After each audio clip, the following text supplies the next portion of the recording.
ಇದೇ ಫೆಬ್ರವರಿ 11ರಿಂದ 14ರ ತನಕ ಜಾಗತಿಕ ಹೂಡಿಕೆದಾರರ ಸಮಾವೇಶ ನಡೆಯಲಿದೆ ಅನ್ನೋದರ ಡೀಟೇಲ್ಸ್ ಸದ್ಯ ಸಿಗ್ತಾ ಇದೆ. 10 ಲಕ್ಷ ಕೋಟಿ ಬಂಡವಾಳ ಹೂಡಿಕೆಯ ಗುರಿ ಇದೆ ಅಂತ ಸಚಿವ ಎಂ.ಬಿ. ಪಾಟೀಲ್ ಅವರು ಮಾಹಿತಿ ಕೊಟ್ಟಿದ್ದಾರೆ. ಹೂಡಿಕೆ ಕೇವಲ ಪೇಪರ್ನಲ್ಲಿ ಇರಬಾರದು, ಅದು ಕಾರ್ಯಗತ ಆಗಬೇಕು, ಇಂಪ್ಲಿಮೆಂಟ್ ಕೂಡ ಆಗಬೇಕು ಅನ್ನುವಂತಹ ವಿಚಾರವನ್ನ ಎಂ.ಬಿ. ಪಾಟೀಲ್ ಪ್ರಸ್ತಾಪ ಮಾಡಿದ್ದಾರೆ. ಏರೋಸ್ಪೇಸ್ನಲ್ಲಿ ಕರ್ನಾಟಕ ಜಾಗತಿಕ ಮಟ್ಟದಲ್ಲಿ 3ನೇ ಸ್ಥಾನದಲ್ಲಿದೆ. ಬೃಹತ್ ಮತ್ತು ಮಧ್ಯಮ ಕೈಗಾರಿಕಾ ಸಚಿವ ಎಂ.ಬಿ. ಪಾಟೀಲ್ ಈ ಹೇಳಿಕೆ ಕೊಟ್ಟಿದ್ದಾರೆ.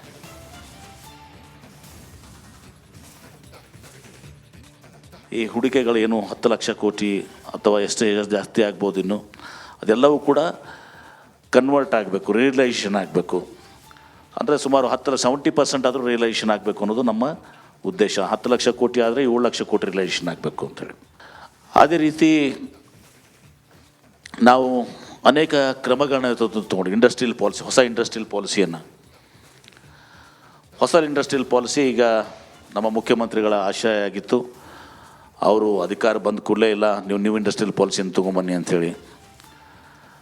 ಹೊಸ ಇಂಡಸ್ಟ್ರಿಯಲ್ ಪಾಲಿಸಿಯಲ್ಲಿ ನಾವು ಪ್ರಮುಖವಾಗಿ ಈ ಫ್ಲೆಕ್ಸಿಬಲ್ ಇನ್ಸೆಂಟಿವ್ಸನ್ನು, ಒಂದು ಪ್ರೊಡಕ್ಷನ್ ಲಿಂಕ್ಡ್ ಇನ್ಸೆಂಟಿವ್, ಇನ್ನೊಂದು ಕ್ಯಾಪಿಟಲ್ ಬೇಸ್ ಇನ್ಸೆಂಟಿವ್, ಎರಡನ್ನ ಆಯ್ಕೆ ಮಾಡ್ಕೋಬೋದು ಆ ಕಂಪನೀಸ್. ಸ್ವಲ್ಪ ಹೈಲೈಟ್ಸ್ ಅಂತ ಮುಂದೆ ಹೇಳ್ತಾ ಇದ್ದೀನಿ, ಯಾಕಂದರೆ ಅಲ್ಲಿ ಇನ್ವೆಸ್ಟ್ ಮಾಡ್ತಾ ಇದ್ದೀವಿ.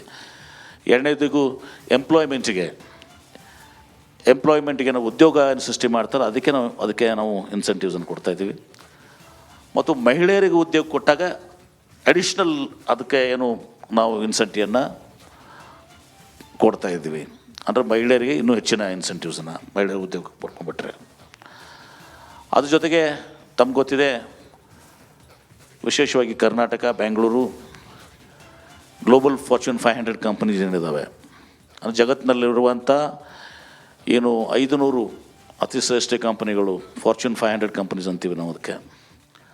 ಅದರಲ್ಲಿ 400ಕ್ಕೂ ಹೆಚ್ಚಿಗೆ ಕಂಪನೀಸು ಇವತ್ತು ಸಹ ನಮ್ಮ ರಾಜ್ಯದಲ್ಲಿದ್ದಾವೆ, ಬೆಂಗಳೂರಿನಲ್ಲಿ ವಿಶೇಷವಾಗಿ. ಇದೇ ಫೆಬ್ರವರಿ 11ರಿಂದ 14ರ ತನಕ ಜಾಗತಿಕ ಹೂಡಿಕೆದಾರರ ಸಮಾವೇಶ ನಡೆಯಲಿದೆ ಅನ್ನೋದರ ಡೀಟೇಲ್ಸ್ ಸದ್ಯ ಸಿಗ್ತಾ ಇದೆ. 10 ಲಕ್ಷ ಕೋಟಿ ಬಂಡವಾಳ ಹೂಡಿಕೆಯ ಗುರಿ ಇದೆ ಅಂತ ಸಚಿವ ಎಂ.ಬಿ. ಪಾಟೀಲ್ ಅವರು ಮಾಹಿತಿ ಕೊಟ್ಟಿದ್ದಾರೆ. ಹೂಡಿಕೆ ಕೇವಲ ಪೇಪರ್ನಲ್ಲಿ ಇರಬಾರದು, ಅದು ಕಾರ್ಯಗತ ಆಗಬೇಕು, ಇಂಪ್ಲಿಮೆಂಟ್ ಕೂಡ ಆಗಬೇಕು ಅನ್ನುವಂತಹ ವಿಚಾರವನ್ನ ಎಂ.ಬಿ. ಪಾಟೀಲ್ ಪ್ರಸ್ತಾಪ ಮಾಡಿದ್ದಾರೆ. ಏರೋಸ್ಪೇಸ್ನಲ್ಲಿ ಕರ್ನಾಟಕ ಜಾಗತಿಕ ಮಟ್ಟದಲ್ಲಿ 3ನೇ ಸ್ಥಾನದಲ್ಲಿದೆ. ಬೃಹತ್ ಮತ್ತು ಮಧ್ಯಮ ಕೈಗಾರಿಕಾ ಸಚಿವ ಎಂ.ಬಿ. ಪಾಟೀಲ್ ಈ ಹೇಳಿಕೆ ಕೊಟ್ಟಿದ್ದಾರೆ.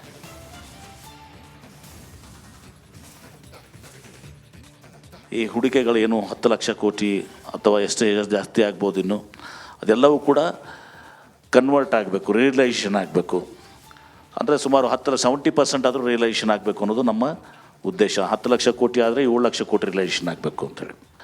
ಅದೇ ರೀತಿ ನಾವು ಅನೇಕ ಕ್ರಮಗಳನ್ನ ತಗೊಂಡು ಹೊಸ ಇಂಡಸ್ಟ್ರಿಯಲ್ ಪಾಲಿಸಿ ಈಗ ನಮ್ಮ ಮುಖ್ಯಮಂತ್ರಿಗಳ ಆಶಯ ಆಗಿತ್ತು. ಅವರು ಅಧಿಕಾರ ಬಂದ ಕೂಡಲೇ ಇಲ್ಲ, ನೀವು ಇಂಡಸ್ಟ್ರಿಯಲ್ ಪಾಲಿಸಿಯನ್ನು ತೊಗೊಂಬನ್ನಿ ಅಂಥೇಳಿ. ಹೊಸ ಇಂಡಸ್ಟ್ರಿಯಲ್ ಪಾಲಿಸಿಯಲ್ಲಿ ನಾವು ಪ್ರಮುಖವಾಗಿ ಈ ಫ್ಲೆಕ್ಸಿಬಲ್ ಇನ್ಸೆಂಟಿವ್ಸನ್ನು, ಒಂದು ಪ್ರೊಡಕ್ಷನ್ ಲಿಂಕ್ಡ್ ಇನ್ಸೆಂಟಿವ್, ಇನ್ನೊಂದು ಕ್ಯಾಪಿಟಲ್ ಬೇಸ್ ಇನ್ಸೆಂಟಿವ್, ಎರಡನ್ನ ಆಯ್ಕೆ ಮಾಡ್ಕೋಬೋದು ಆ ಕಂಪನೀಸ್. ಸ್ವಲ್ಪ ಹೈಲೈಟ್ಸ್ ಅಂತ ಮುಂದೆ ಹೇಳ್ತಾ ಇದ್ದೀನಿ, ಯಾಕಂದರೆ ಅಲ್ಲಿ ಇನ್ವೆಸ್ಟ್ ಮಾಡ್ತಾ ಇದ್ದೀವಿ. ಎರಡನೇದಿಗೂ ಎಂಪ್ಲಾಯ್ಮೆಂಟಿಗೆ ನಾವು ಉದ್ಯೋಗ ಸೃಷ್ಟಿ ಮಾಡ್ತಾರೆ, ಅದಕ್ಕೆ ನಾವು ಇನ್ಸೆಂಟಿವ್ಸನ್ನು ಕೊಡ್ತಾಯಿದ್ದೀವಿ. ಮತ್ತು ಮಹಿಳೆಯರಿಗೆ ಉದ್ಯೋಗ ಕೊಟ್ಟಾಗ ಅಡಿಷ್ನಲ್ ಅದಕ್ಕೆ ನಾವು ಇನ್ಸೆಂಟಿವನ್ನು ಕೊಡ್ತಾ ಇದ್ದೀವಿ. ಅಂದರೆ ಮಹಿಳೆಯರಿಗೆ ಇನ್ನೂ ಹೆಚ್ಚಿನ ಇನ್ಸೆಂಟಿವ್ಸನ್ನು ಮಹಿಳೆಯರ ಉದ್ಯೋಗಕ್ಕೆ ಪಡ್ಕೊಂಡ್ಬಿಟ್ರೆ. ಅದ್ರ ಜೊತೆಗೆ ತಮ್ಗೆ ಗೊತ್ತಿದೆ, ವಿಶೇಷವಾಗಿ Karnataka, Bengaluru global fortune 500 companies ಏನಿದ್ದಾವೆ, ಅಂದರೆ ಜಗತ್ತಿನಲ್ಲಿರುವಂಥ 500 ಅತಿ ಶ್ರೇಷ್ಠ ಕಂಪನಿಗಳು, ಫಾರ್ಚೂನ್ 500 ಕಂಪನೀಸ್ ಅಂತೀವಿ ನಾವು ಅದಕ್ಕೆ. ಅದರಲ್ಲಿ 400ಕ್ಕೂ ಹೆಚ್ಚಿಗೆ ಕಂಪನೀಸು ಇವತ್ತು ಸಹ ನಮ್ಮ ರಾಜ್ಯದಲ್ಲಿದ್ದಾವೆ, ಬೆಂಗಳೂರಿನಲ್ಲಿ ವಿಶೇಷವಾಗಿ.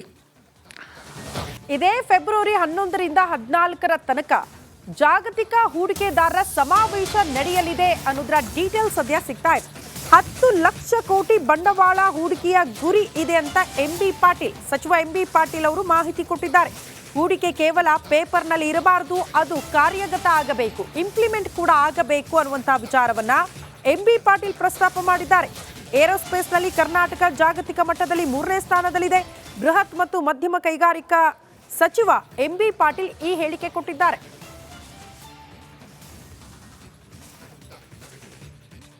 ಈ ಹೂಡಿಕೆಗಳೇನು 10 ಲಕ್ಷ ಕೋಟಿ ಅಥವಾ ಎಷ್ಟೇ ಜಾಸ್ತಿ ಆಗ್ಬೋದು, ಇನ್ನು ಅದೆಲ್ಲವೂ ಕೂಡ ಕನ್ವರ್ಟ್ ಆಗಬೇಕು, ರಿಯಲೈಸೇಷನ್ ಆಗಬೇಕು.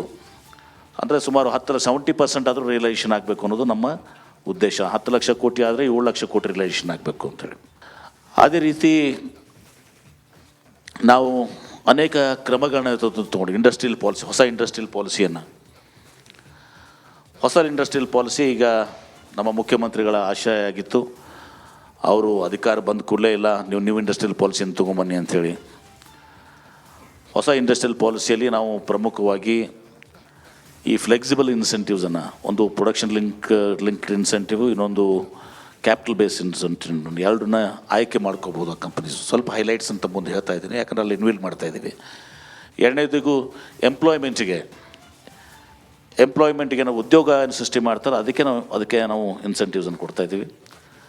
ಮತ್ತು ಮಹಿಳೆಯರಿಗೆ ಉದ್ಯೋಗ ಕೊಟ್ಟಾಗ ಅಡಿಷ್ನಲ್ ಅದಕ್ಕೆ ನಾವು ಇನ್ಸೆಂಟಿವನ್ನು ಕೊಡ್ತಾಯಿದ್ದೀವಿ.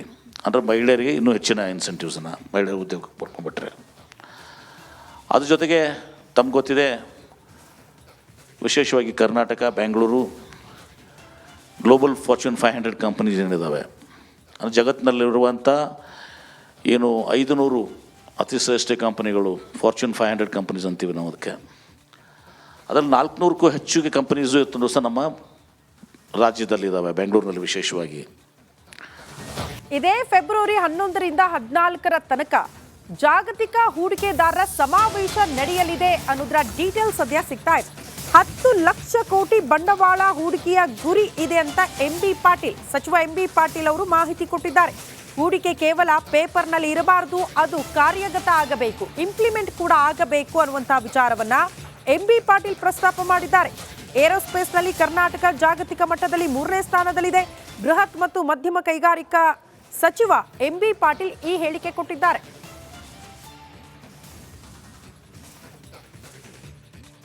ಈ ಹೂಡಿಕೆಗಳೇನು 10 ಲಕ್ಷ ಕೋಟಿ ಅಥವಾ ಎಷ್ಟೇ ಜಾಸ್ತಿ ಆಗ್ಬೋದು, ಇನ್ನು ಅದೆಲ್ಲವೂ ಕೂಡ ಕನ್ವರ್ಟ್ ಆಗಬೇಕು, ರಿಯಲೈಸೇಷನ್ ಆಗಬೇಕು. ಅಂದರೆ ಸುಮಾರು 70% ಆದರೂ ರಿಯಲೈಸೇಷನ್ ಆಗಬೇಕು ಅನ್ನೋದು ನಮ್ಮ ಉದ್ದೇಶ. 10 ಲಕ್ಷ ಕೋಟಿ ಆದರೆ 7 ಲಕ್ಷ ಕೋಟಿ ರಿಯಲೈಸೇಷನ್ ಆಗಬೇಕು ಅಂತೇಳಿ. ಅದೇ ರೀತಿ ನಾವು ಅನೇಕ ಕ್ರಮಗಳನ್ನ ತಗೊಂಡು ಇಂಡಸ್ಟ್ರಿಯಲ್ ಪಾಲಿಸಿ, ಹೊಸ ಇಂಡಸ್ಟ್ರಿಯಲ್ ಪಾಲಿಸಿ ಈಗ ನಮ್ಮ ಮುಖ್ಯಮಂತ್ರಿಗಳ ಆಶಯ ಆಗಿತ್ತು. ಅವರು ಅಧಿಕಾರ ಬಂದ ಕೂಡಲೇ ಇಲ್ಲ ನೀವು ಇಂಡಸ್ಟ್ರಿಯಲ್ ಪಾಲಿಸಿಯನ್ನು ತೊಗೊಂಬನ್ನಿ ಅಂಥೇಳಿ. ಹೊಸ ಇಂಡಸ್ಟ್ರಿಯಲ್ ಪಾಲಿಸಿಯಲ್ಲಿ ನಾವು ಪ್ರಮುಖವಾಗಿ ಈ ಫ್ಲೆಕ್ಸಿಬಲ್ ಇನ್ಸೆಂಟಿವ್ಸನ್ನು, ಒಂದು ಪ್ರೊಡಕ್ಷನ್ ಲಿಂಕ್ಡ್ ಇನ್ಸೆಂಟಿವ್, ಇನ್ನೊಂದು ಕ್ಯಾಪಿಟಲ್ ಬೇಸ್ ಇನ್ಸೆಂಟಿವ್, ಎರಡನ್ನ ಆಯ್ಕೆ ಮಾಡ್ಕೋಬೋದು ಆ ಕಂಪನೀಸ್. ಸ್ವಲ್ಪ ಹೈಲೈಟ್ಸ್ ಅಂತ ಮುಂದೆ ಹೇಳ್ತಾ ಇದ್ದೀನಿ, ಯಾಕಂದ್ರೆ ಅಲ್ಲಿ ಇನ್ವೆಲ್ ಮಾಡ್ತಾ ಇದ್ದೀವಿ. ಎರಡನೇದಿಗೂ ಎಂಪ್ಲಾಯ್ಮೆಂಟಿಗೆ ನಾವು ಉದ್ಯೋಗ ಸೃಷ್ಟಿ ಮಾಡ್ತಾರೆ, ಅದಕ್ಕೆ ನಾವು ಇನ್ಸೆಂಟಿವ್ಸನ್ನು ಕೊಡ್ತಾಯಿದ್ದೀವಿ. ಮತ್ತು ಮಹಿಳೆಯರಿಗೆ ಉದ್ಯೋಗ ಕೊಟ್ಟಾಗ ಅಡಿಷ್ನಲ್ ಅದಕ್ಕೆ ನಾವು ಇನ್ಸೆಂಟಿವನ್ನು ಕೊಡ್ತಾಯಿದ್ದೀವಿ. ಅಂದರೆ ಮಹಿಳೆಯರಿಗೆ ಇನ್ನೂ ಹೆಚ್ಚಿನ ಇನ್ಸೆಂಟಿವ್ಸನ್ನು ಮಹಿಳೆಯರ ಉದ್ಯೋಗಕ್ಕೆ ಪಡ್ಕೊಂಡ್ಬಿಟ್ರೆ. ಅದ್ರ ಜೊತೆಗೆ ತಮ್ಗೆ ಗೊತ್ತಿದೆ, ವಿಶೇಷವಾಗಿ Karnataka, Bengaluru global fortune 500 companies ಏನಿದ್ದಾವೆ, ಅಂದರೆ ಜಗತ್ತಿನಲ್ಲಿರುವಂಥ 500 ಅತಿ ಶ್ರೇಷ್ಠ ಕಂಪನಿಗಳು, ಫಾರ್ಚೂನ್ 500 ಕಂಪನೀಸ್ ಅಂತೀವಿ ನಾವು ಅದಕ್ಕೆ. ಅದರಲ್ಲಿ 400ಕ್ಕೂ ಹೆಚ್ಚಿಗೆ ಕಂಪನೀಸು ಇವತ್ತು ಸಹ ನಮ್ಮ ರಾಜ್ಯದಲ್ಲಿದ್ದಾವೆ, ಬೆಂಗಳೂರಿನಲ್ಲಿ ವಿಶೇಷವಾಗಿ.